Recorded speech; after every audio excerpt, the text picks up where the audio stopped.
Okay guys, isa na muli mapagpalang umaga, tanghali, gabi po sa inyo lahat. Sana po ang lahat ay nasa mabuting kalagayan at ligtas po sa anumang kapahamakan. Sana po kayo dako ng mundo naroon. Ako po muli ang inyong lingkod, Maestro 21 TV. At sa ating video ngayong araw na ito mga kalingap, tayo muli po ay magbibigay ng ating panibagong reaction tungkol nga po dito sa mainit na pinag-uusapang kumakalat di umano'y kumakalat na mga na voice clip po. Okay? At pinangalanan na po ito mga kalingap. Nung una po ay hindi binibigyan po ng pangalan, pero courtesy of our president, the president of Carepa, ay pinangalanan na po na ito nga po itong si Malu de los Santos mga kalingap. Sa mga nagdaang araw ay pinag-usapan ang mga maiinit na mga SS sa mga GC. May luma at mga bagong SS. Kung saan ay nilalapa. Kung saan daw po ay sinisiraan, binabas po ang pamilya Matubang, lalo na po kay Kalinga Prab. At pinag-uusapan at maraming naging auditor. Na maraming naging auditor dahil sila po yung mga naghahanap po ng kaperahan na bigay po ng mga sponsors, samantalang itong mga legit na mga sponsors na sila pong mga nagbigay ay hindi naman pong mga naghahanap. Pero sabi ko nga po doon sa ating naging content, nararapat lamang po pagkaganitong may perang involved ay nararapat lang po na i-disclose kung saan napunta, lalo na nga po ay yung pinaglaanan po ay hindi natuloy. So mas maganda po siguro para makaiwas po tayo ng mga ganitong usapin ay i-disclose po kung saan napunta po yung bigay po ng mga sponsors. Bagaman sabi nga ay nagpaliwanag ang mga legit sponsors na hindi naman po sila yung naghahanap, pero mas maganda po na tayo po ay i-disclose po natin ang mga bagay-bagay po na mula po sa mga sponsors. Okay, so ngayon naman po mga kalingap, itong voice clip, at ito daw po yung dahilan, ito daw po yung rason kung bakit nga po itong si Malu de los Santos ay ganap na pong anti-kalingap. Ganap na daw pong anti-kalingap. So alam po naman natin mga kalingap kung saan nagmula po ang issue na ito.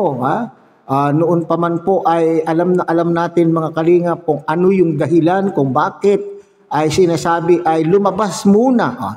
Nung una mga kalingap ay lumabas pansamantala itong si Malu de los Santos sa loob po ng kalingap, pero sa katagalan po mga kalingap ay lumalabas po itong mga bagay-bagay na ito. At dito nga po sa voice clip na ito o voice record na ito ay pinapalabas na ito ay pinababanatan ni Malu de los Santos ang Kalinga Prab sa mga kaalyado niya pong kasamahan din po niyang anti-kalingap.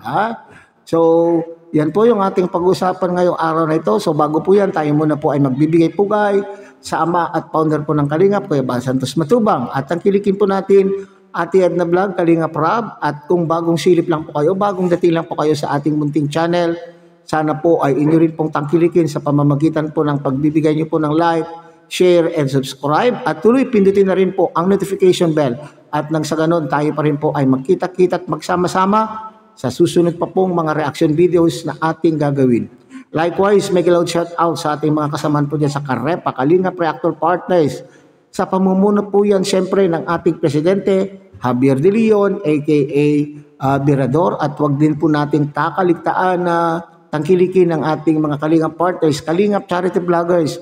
Lalo na po itong mga kasamahan po nating mga Kalingap Charity Vloggers na nariyan po sa iba't ibang Kalingap landing pad na mayroon po tayo sa ating bansa. So sa ating pong pagpapatuloy, so alam po natin yung dahilan. Okay?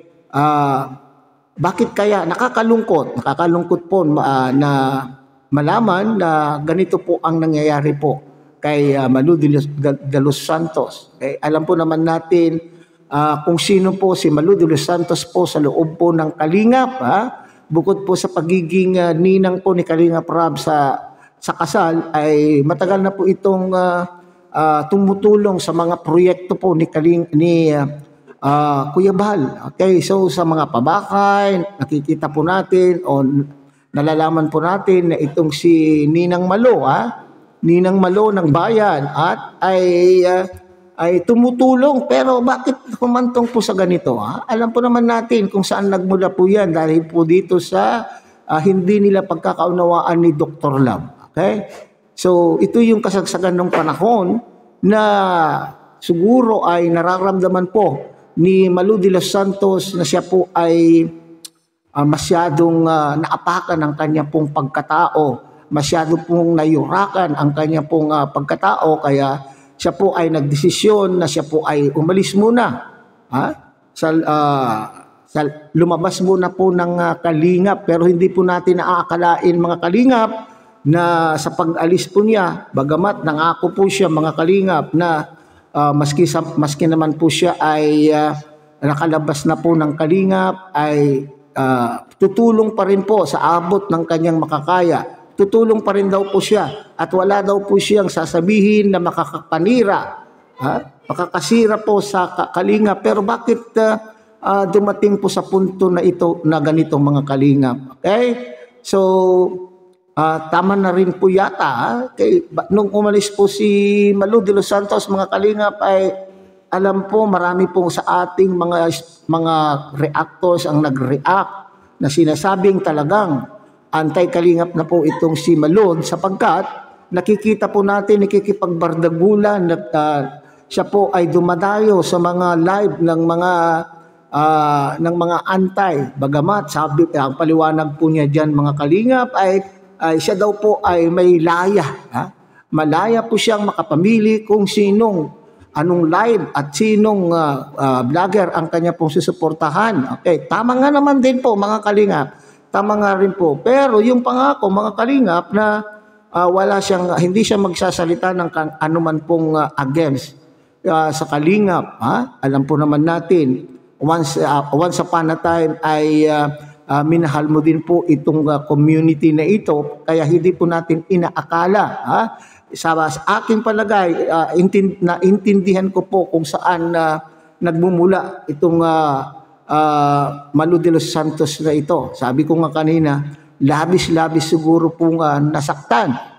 Bagamat alam ko mahal na mahal po niya yung kalingap, ang kanya pong sigurong hinahanap lamang po, yung hindi po niya makita kung bakit ganito na po ang nangyayari ay yung punto na siguro yung naghahanap po siya ng kalinga mula po sa pamunuan po ng kalingap. Maaaring siya po ay naghahanap ng pagpapahalaga na bakit nung panahon na siya po ay niraratratan, binabanatan po siya ni Dr. Love, ay bakit hindi man lamang po hindi man lang nagsalita, hindi man lang, yun po siguro yung hinihintay po niya mga kalingap, na imbes na talagang maramdaman po niya yung pagpapahalaga, na siya po ay mahalaga dito sa kalingap sa pamamagitan po ng pagsaway, doon sa kanya pong katunggali, doon po sa kanya pong karibatal. Pero sa kasawian palad, hindi po yan naramdaman po ni Malu de los Santos, kaya sa aking palagay kaya lalo pong lumala, kaya lalong lumala po ang sitwasyon nang dahil po sa pagtalima, hindi pag-imik, hindi pag-imik po ng mga pamunuan po ng kalingap. Kaya bagamat maraming paliwanag din po dito si Kuya Bal na huwag kayong sa mga reactors ay huwag kayong makipagbangayan, huwag kayong makipagrebatal kung kayo po ay pikunin. Pero yun lang naman po siguro mga kalingap ang hinihintay po ni Malu de los Santos, sapagkat sa isip niya po siguro ay mahal po siya dahil po siguro sa kanya pong naitulong sa kalingap, at talaga naman hindi matatawaran po yung kanya pong pagmamahal sa kalingap. So saan kaya hahantong ito? So ibig bang sabihin yung kumakalat po na voice record, mga kalingap, ay ito na po yung nagsasabi na itong si Malu de los Santos ay isa na pong anti-kalingap. Mayroon pa ba kayang magaganap na reconciliation? Okay, siguro kung iyan ang hinahanap, kung ang hinahanap po ni Malu de los Santos ay pagpapahalaga sa kanya, ay dapat may gawin din po siguro ang pamunuan po ng kalingap. Okay, alalahanin po natin mga kalingap na mas maganda na huwag na natin pong dagdagan. Huwag na natin pong dagdagan po ang ating mga kalaban at isipin po natin kung papaano, kung papaano mabawasan po ang kalaban. Yan po yung mas mahalaga po ditong pag-isipan po ng pamunuan po ng kalingap. Huwag na natin isipin na tayo po ay ang ating pagkatao ay maibaba sa pamamagitan po ng paggawa ng tama. Paggawa ng tama at ano po yung tama na sinasabi po natin dito. Isipin po natin, mabawasan po ang ating mga kaaway. Huwag na tayong magdagdag pa ng ating kaaway. Okay? So siguro ay kinakailangan mag-usap. I-reach out ang bawat isa at pag-usapan po ang mga bagay-bagay at nang sa ganun ay hindi na po lalala pa ang sitwasyon. Okay? So hanggang dyan na lang muna tayo mga kalingap. Muli, tangkilikin po natin Kuya Bal Santos Matubang, Ate Edna Vlog, Kalingap Rob. At siyempre, muli pinapakiusapan po kayo na sana po ay inyo rin pong tangkilikin ang munting channel na ito sa pamamagitan po ng pagbibigay niyo po ng like, share, and subscribe. At tuloy pindutin na rin po ang notification bell. At nang sa ganon, tayo pa rin po ay magkita-kita at magsama-sama sa susunod pa pong mga reaction videos na ating gagawin. Muli, isang mapagpalang umaga, tanghali, gabi po sa inyong lahat. Mabuhay po kayo at God bless everyone.